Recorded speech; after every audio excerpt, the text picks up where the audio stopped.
3, 2, 1, roll.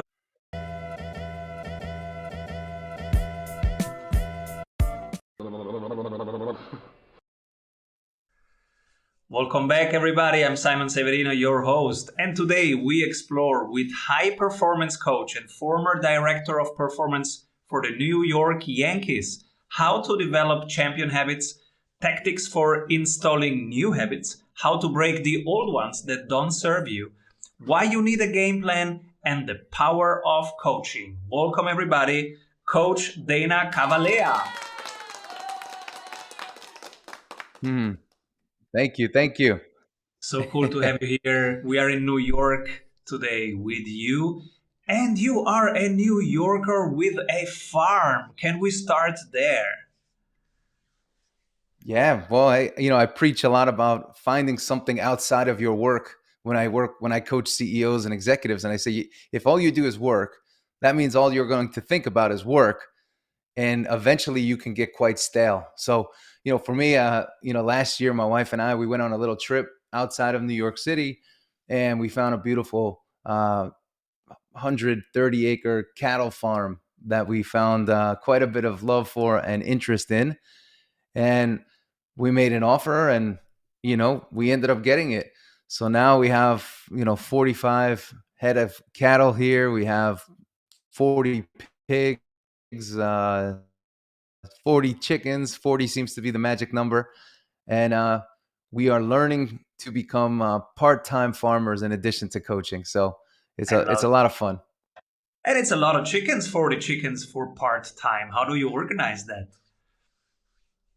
Ooh, actually, for what I do in terms of coaching, it works really well because I just build everything right into the schedule. So it says, okay, 8 o'clock, I go out. From 8 to 8:30, I'm out. I'm feeding everybody, getting them all set up for the day, and then I go to the gym and I train, and then I start my work day. And then when that concludes, I turn back over and I start, taking care of everything outside again, and everything has a place. So I believe that, in life, you schedule your success. And if it's not scheduled, it won't get done. So we have to own our schedule. We have to build a schedule that works for us and has the things that we desire in it. And when we can just wake up every day and say, what do I have today? And you just look at a schedule that's already pre-built, you just execute.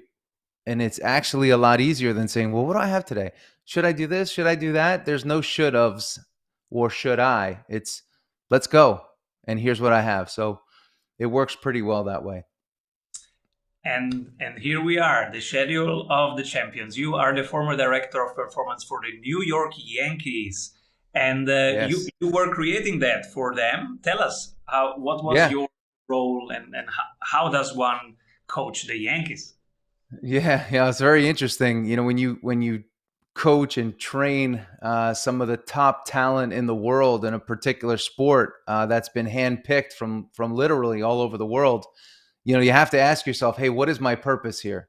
In working with these individuals. And ultimately, I always say I was an asset manager, and I managed $300+ million in human capital that had to be deployed every evening at 7 o'clock and 1 p.m. on the weekends to go out and compete at the highest possible level.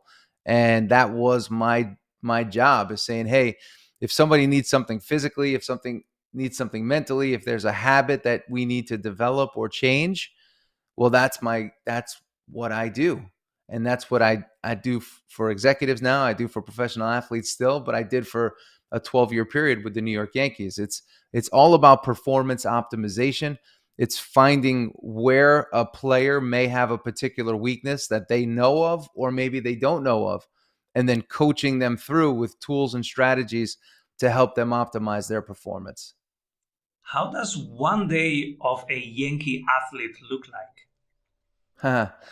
Well, it's interesting. A lot of players, they tend to sleep a little bit later because it's a night business. So if you have a game at 7 o'clock, you may not get home until 11, maybe midnight, depending on how long the game goes. So you're going to sleep a little bit later. Guys with kids have to get up a bit earlier, but you're going to wake up between 7 and 9:30, maybe 10, and then you start your day, but you get to the ballpark and you begin your professional day right around 1:30. So if the game starts at 7 and you're getting to the ballpark 1:30 to 2 o'clock, that's 5 hours to 5.5 hours before a game, and that's the time that most people don't see, and that's when the athlete, prepares their body, prepares their mind, works on their skills. And what we do is we help them to identify what skills need refinement, what skills need to be worked. When we do a physical assessment and we say, hey, do you need to be faster? Do you need to be stronger? Do we need to, help you lose 10 pounds, 15 pounds? Do we need to put weight on you 10 pounds, 15 pounds? So, you know, a day in the life of a professional athlete is really working the variables that need working, and helping them, supporting them, and developing for them a plan that is specific to them. Wow. And how does a day in the life of the coach look like? For me, I in some ways I have to practice what I preach a little bit more in terms of, turning on and turning off. Where, now we're in such a what feels like a 24-hour a day culture. That's probably my biggest struggle is hey, I have all these people that I coach that I feel very responsible for. So I'm always thinking about them. What can I do for so and so? So the day in the life of the coach, though, for the most part, it's pretty structured. I wake up, here stateside, 5:30, and I start doing some basic work around 7. Every morning I have this bullseye, and in the bullseye it says, "Hey, what are the 5 things that you need to do to be successful every day?" By my, determination of what success is, and it's every morning I get up and I do my writing. After I do my writing, I get my workout in. After that, I have my first clean meal, good healthy food, and then from there I start my coaching day. And then from there, I always try to meet 1 or 2 new people a day if I can. So if I could do those 5 things every day, right, workout, eat right, coach, and connect. Those are my big 5, and I believe that proficiency, competency, and success at anything is the result of not doing more, but it's finding those 3 to 5 things that move the needle for you and doing them day in and day out with consistency and trusting that they will yield an outcome. And right now it must be super early for you. Are we bringing your day into disorder? No, well, it worked out because, like I said, at 7 o'clock, I actually I'm not writing this morning. I'm doing this instead. So I'm taking the morning off from writing, and I'm here with you today. Love it. Tell us about coachees of yours. Who do you coach when they start with you? Where are they? Where do you bring them? What's the process? Yeah. Well, it's very interesting. When I first started coaching, I said, okay, I'm going to coach obviously athletes to better performance, whatever that is, whatever they're needing. And now when I in the business world, when I coach, I get people from all different walks of life. I'll be honest, most of them are over 40 years old, and they want to improve in a few different categories of their life. Um, these are people that have typically been working hard for the last 20 years, and they're actually a little bit tired. They're still very pushy, and they're very successful, both financially and professionally. But they don't feel as successful as it relates to their home front, as it relates to their physical self. Maybe they've gained 15, 20 pounds. Maybe they're not sleeping. Maybe they have high anxiety. Maybe they're just looking for counsel to discuss some of their business thoughts and matters, and have somebody to bounce it off of. And that's the way I coach now. But it's all about helping people develop tools and tactics so that they can optimize their personal performance by executing a plan that is personalized and specific to them. So that's the fundamental core part of it. But the other part is just letting people know, hey, much like a sports team, you don't have to go about whatever it is you're doing alone. I'm here to support you, and we're going to support you. And don't ever feel like you're on an island. And many leaders, many executives, and sometimes too, the higher you go in an organization and the more successful you become, the more lonely you start to feel, because who do you talk to? Who do you bounce things off of? And where can I get a non-biased opinion? So that's what I do now.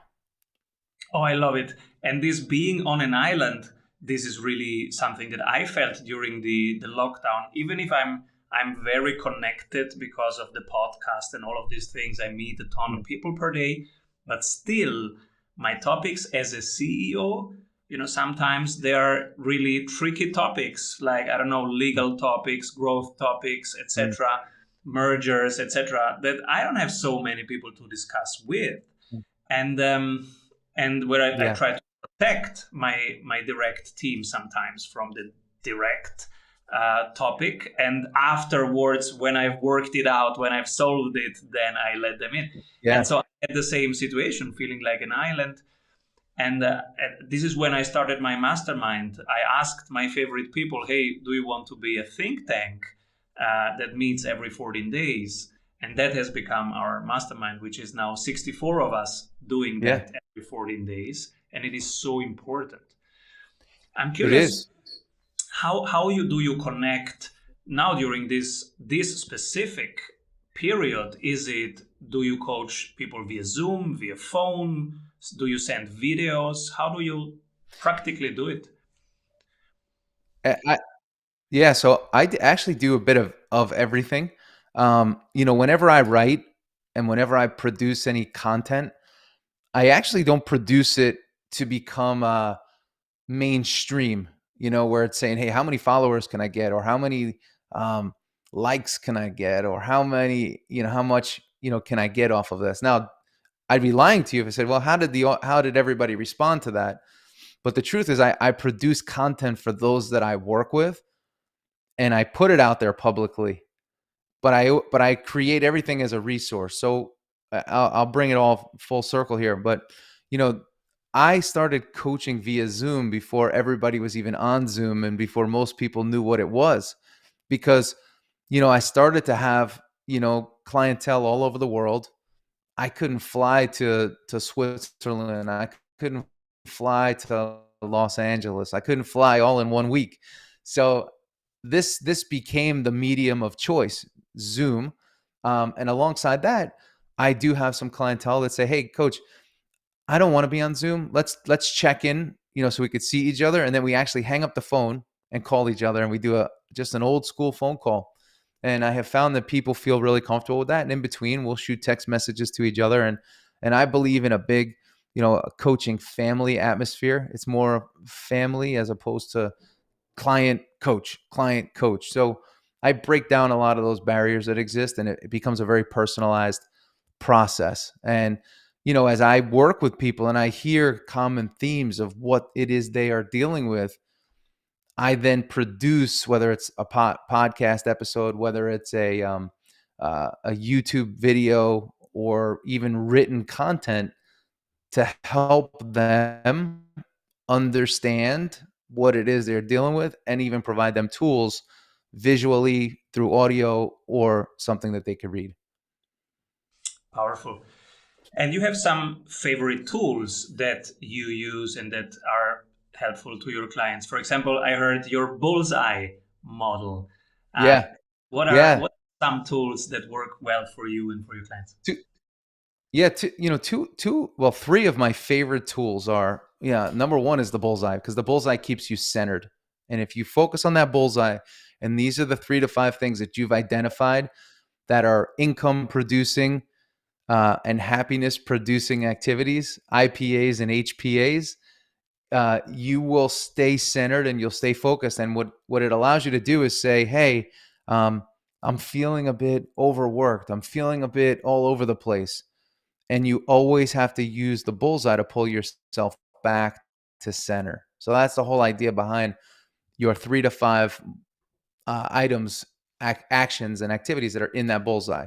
So that's that. The other tool I use is what I call your book of wins. So it's very easy as an entrepreneur, as a leader, as a CEO, as an executive, to identify the things that you didn't do well and the things that you struggled with or the problems, because most CEOs and most leaders are thinking about the problems that they have to solve. But what happens is you start to move your mindset to where you only focus on problems, and when you focus on problems, most problems are negative. So you start to take on your problems, and then you start to become your problems, and then you become the problem. So what I use is what I call my book of wins. And I say, hey, every day, like I'm going to do this after we talk, I'll go down, have a coffee. I keep a notebook on my called Book of Wins, and I open it up and I write 3 to 5 things. Sometimes it's 6, 7, 8, 9, or 10 that are going really well right now. So I may say yesterday, hey, I picked up a great client. She's amazing. And I just actually add a lot of fuel to it. And I say, it's a very positive book. It is only the things that are going well right now. Family is happy, family's healthy. Got some great workouts in this week. It's, went 4 for 5 on my workouts. So it's all positive stuff. Book of wins. So we have our bullseye, we have our book of wins. And then the last one I call the horizon line. And the horizon line simply means this. You picture this flat line that is like the horizon. And below the line is just, it's dark, it's gloomy, it's like constant rain, it's negative, it's down, it's what's not going to work out, what you're struggling with. It's just all this chatter and garbage that so easily forms in the mind of those that are, competitive and in business. It's just what it is. Get negative and we can get down and we can get below the line. But when we go above the line, it's like the sun. It's like a beautiful place. It's positive. It's upbeat. It's got like the music of Miami going on. It's all positive, and it's all about winning. And it's so I paint that picture because I want to let people know that you're always in one of two places. You're either below the line or you're above the line. So it's the horizon line. And where do you sit? When you catch yourself below the line, you got to say, hey, let's go above the line, above the line. And that's where the self-coaching comes in. So when you take your bullseye, your book of wins, and your horizon line, and you use them collectively, it keeps you in a better state. And that's what I have found. Those 3 tools are very powerful. Powerful, yes. And what can one do when you find yourself below the line? Because many people go now, oh yeah, it's happening to me every day. Yeah. Well, it's two-parted. Number one, and I'm biased with this because, I'm also a physical coach. So I believe the fastest way to get above the line is to run above the line. So get your heart rate up, something to get your heart rate going, get yourself going, hype it up, whether it's through language, come on, self-coaching, or it's hand clapping, or whether it's actual physical exercise. That immediately creates a physiological change in your body. And then alongside that, you bring your language with it. So it's physical activation plus better language. The truth is this. I mean, most of us, we're either going really fast or we can get into a state where we're feeling a little bit like down. Mm-hmm. So there is a bit of that, yin and yang that oftentimes happens in positions and in business where they're very outcome driven. And you'll see with a lot of leaders, and you see it the same with athletes, when they're doing well, they feel great, everything's good. And when they're not doing well, if the deal hasn't come in yet, or they're worried if the deal's going to come in, or they haven't been playing well, they dip below and they can get very down on themselves. So there's this up and down, and there's an energy cost to up and down, up and down, up and down. Powerful. I'm so curious, who do you pick for the strategy award after one word from our sponsors? Hey, if you like the tools, go grab them for free at strategysprints.com/tools. When everybody zigs, this person is zagging. But from your perspective, they are doing the right thing. You can pick only one person. Who do you pick? Hmm. Yeah, it's a interesting question. I was thinking about this, but one of my early mentors and people that I really looked up to and still do is Kevin Plank, who's the CEO and founder. Well, he's no longer the CEO, but he's the chairman of Under Armour, and he founded the brand Under Armour. And I remember, having a conversation with him. I went to go see him down in Maryland, and at the time, I met with him in the lunchroom, and we were just chatting. And I had known him previously, so it wasn't like we never met before. And he said, "Hey D, what do you got going on?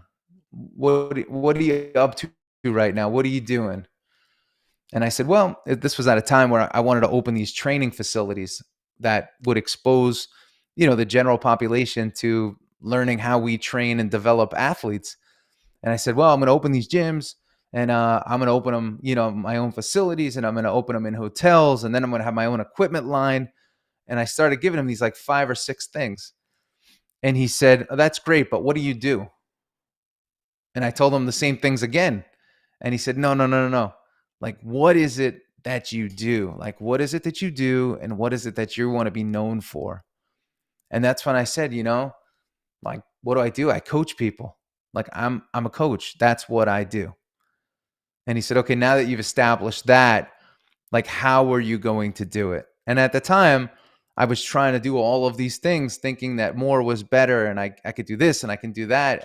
And the truth is, yes, I could and you could do all of those things. But number one, we can't do them all at once. And number two, we need to have this landing point. Like, where are we landing and where are we starting? And from that point, I opened up 5 training facilities. And then I realized I said I wanted to be a coach. I didn't want to be a full-time facility brand manager. So I wasn't actually coaching. I was becoming a manager of all these other people and managing bad behavior and people coming in late, and then I was managing the growth of the brand. And I said, based on Kevin's conversation, "Coach, what do you want to do?" And I said, "I want to get back to coaching." And that's what I did. So Kevin Plank, founder and former CEO of Under Armour. Beautiful. Books or podcasts that inspire you? Okay, so this is going to sound a little bit ego driven, but I wrote a book called Habits of a Champion. And I was thinking about books and things like that. And I said, one of the most impactful books for me was that book, because to write it was everything that every other book would talk about, but it was this. So that book, Habits of a Champion, was the end result of having discipline, of having focus, of staying on path. So it taught me so much about myself, and it taught me, like, to have to think back on some of the stories that I tell in the book. I said, "Man, those were great lessons."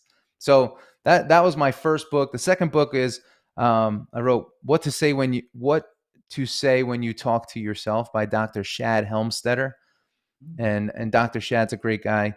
And What to Say When You Talk to Yourself by Dr. Shad Helmstetter. And the last one is a very interesting one, and it's called The 7-Day Mental Diet by Dr. Emmett Fox. And this is a very old book. And the truth is, I actually don't like to read many new books, because I find the angles on them sometimes are a little bit more disingenuous, and it's all about, and I get the marketing side of it, and I appreciate that. But when I read something, I actually like to go back in time and say, "Hey, how did people do things back in the day?"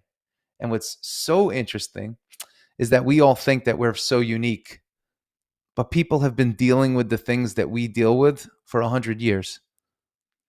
So, it's just, it's very rewarding to go back and look at some of the old time books, classics like Napoleon Hill, and things like that. I absolutely agree. I am born in Rome, so I go back to Roman writers, and so Mm. I'm reading Marcus Aurelius and Yeah. and many Stoics that were writing 2,000 years ago, and they go, Yeah. oh, I should take care of my energy. I should decide who I do not spend time with, etc. And I go like, hey, these are my topics right now this week. Yeah. Yeah. It's amazing, yeah, Amazing, right? yeah. It's cool. And so tell us, who can afford your coaching? How can somebody find you as a coach, and how can they start working with you? Yeah. So my website, danacavalea.com, is like my access point. And you can get to my YouTube stuff. You can get to my writings. I do a daily blog Monday through Friday, Monday through Thursday this week. But yeah, right there. And I tend to work with those that are more of the executive level, and those that are either founders of companies or at the executive level and looking to make their next move, or maybe they're sitting in a place and they say, hey, am I doing what I want to be doing? Am I doing what I should be doing? And they just need some help sorting. Or again, it may relate to their physical performance. Hey, I want to get myself in better shape. And I got to say, the skill set that I developed, in working with the Yankees and with professional athletes and executives through the years allows me to have a very a multidisciplinary approach to enhancing overall performance. And that's the fun part. So, I'm a coach, but I have a degree in sports medicine as well. So we cover everything from injuries all the way through, mindset and overall performance. I love it. And is there anything I forgot to ask you? Um, you forgot to ask me what I'm working on right now. Yeah, what are you working on? So I'm actually finishing my next book, which is going to come out in the next, probably the next 15 or 20 days. And it's called Habits of a Champion Team. And I wrote that because after people were reading Habits of a Champion, they said, hey, would you come and talk to my team? Would you come and work with my team? Or what could you do for my team? And I said, well, what I could do is take the lessons that I have found to work in building teams and also building leaders, and showing when those cross, what we can make happen for culture and what we can make happen for people in general. So uh Habits of a Champion Team is my baby that I'm going to be pushing out here in the next couple of weeks. Wow. How long did it take you to is it easier to write the second book than to write the first book? I'm still at the first one. Okay, so the first one, I find that you tend to write with a lot more emotion because you're like just charged. And then, so for the first one, the editing, I wrote it very fast, and the editing process took me forever on the first one. On this one, I wrote the first 9 to 10 chapters very fast, and the last 5 took me, man, probably a year. And I have this philosophy too, where um, I don't like to force it.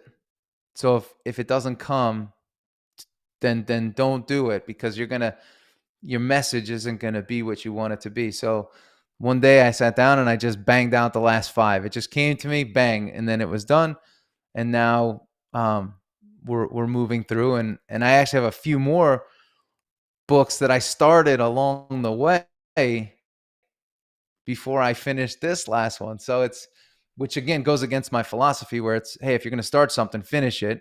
But when it comes to the creative, artsy side of writing, you can't do that, or else the book it'll feel forced. I love this. And so looking forward to your next book, and please come back and show us Yeah. and let us be part of the launch. Beautiful. Yes. Thank you Cool. so much, Coach Dan, for being here, sharing with us something that we could never know otherwise, how the Yankees structure their performance and how you coach people in New York, around New York, and around the globe. Thank you so much, Cool. Coach Thanks, Dana Simon. Thank Cavalea. you. And Thank you. please come back soon.